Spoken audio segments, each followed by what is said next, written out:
అధికారంలో ఉన్న వ్యక్తుల కంటే ప్రజల శక్తి ఎల్లప్పుడూ బలంగా ఉంటుందని బీఆర్ఎస్ వర్కింగ్ ప్రెసిడెంట్ కేటీఆర్ అన్నారు. బీఆర్ఎస్ ఎమ్మెల్యేలు పార్టీ మారడంపై ఆయన ట్విట్టర్ వేదికగా స్పందించారు.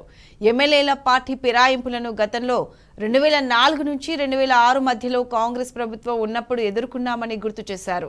తెలంగాణ కోసం ప్రజలు తమ ఆందోళనను ఉధృతం చేయడంతో చివరకు కాంగ్రెస్ తలవంచక తప్పలేదని అన్నారు. త్వరలోనే మరోసారి చరిత్ర పునరావృతమవుతుందని కేటీఆర్ అన్నారు.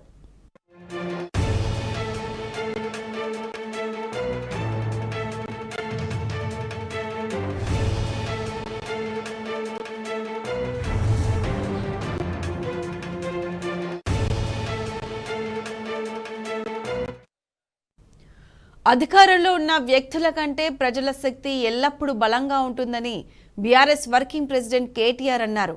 బీఆర్ఎస్ ఎమ్మెల్యేలు పార్టీ మారడంపై ఆయన ట్విట్టర్ వేదికగా స్పందించారు. ఎమ్మెల్యేల పార్టీ ఫిరాయింపులను గతంలో 2004 నుంచి 2006 మధ్యలో కాంగ్రెస్ ప్రభుత్వం ఉన్నప్పుడు ఎదుర్కొన్నామని గుర్తు చేశారు. తెలంగాణ కోసం ప్రజలు తమ ఆందోళనను ఉధృతం చేయడంతో చివరకు కాంగ్రెస్ తలవంచక తప్పలేదని అన్నారు. త్వరలోనే మరోసారి చరిత్ర పునరావృతమవుతుందని కేటీఆర్ అన్నారు.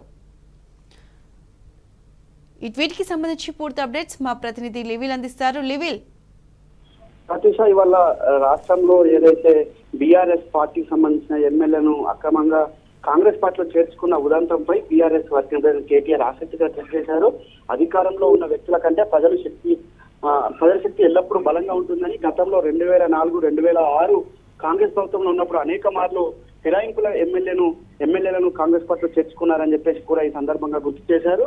తెలంగాణ ప్రజలు ఆందోళనను ఉధృతం చేయడం వల్ల తీవ్రంగా ప్రతిస్పందించి చివరికి కాంగ్రెస్ తలవంచక తెలంగాణ రాష్ట్రం ఏర్పాటు చేసిన ఉదంతాన్ని కూడా ఈ సందర్భంగా గుర్తు చేశారు. చరిత్ర పునరావృతం అవుతుందని చెప్పేసి కూడా ఆసక్తికరంగా వ్యాఖ్యలు చేశారు. ఏదైతే మొన్న మాజీ స్పీకర్ పోచారం శ్రీనివాసరెడ్డి కావచ్చు, నిన్న ఏదైతే జగిత్యాల ఎమ్మెల్యే సంజయ్ కావచ్చు, ఈ పార్టీ ఫిరాయింపుల్లో భాగంగా వాటిని చేసుకుంటారు కావచ్చు.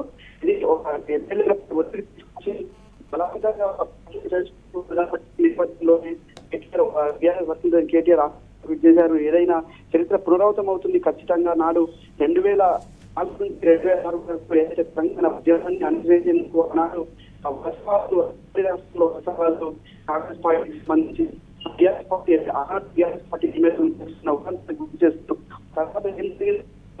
తర్వాత విషయాన్ని కూడా ఈ సందర్భంగా గుర్తు చేశారు. మొత్తం చూసుకున్నట్టయితే ఏదైతే ఇవాళ ఆ ఫిరాయింపులకు కాంగ్రెస్ పార్టీ ఖచ్చితంగా తలవంచక తప్పదు అని ఏదైతే ఉందో గుర్తు చేస్తూ ఇలా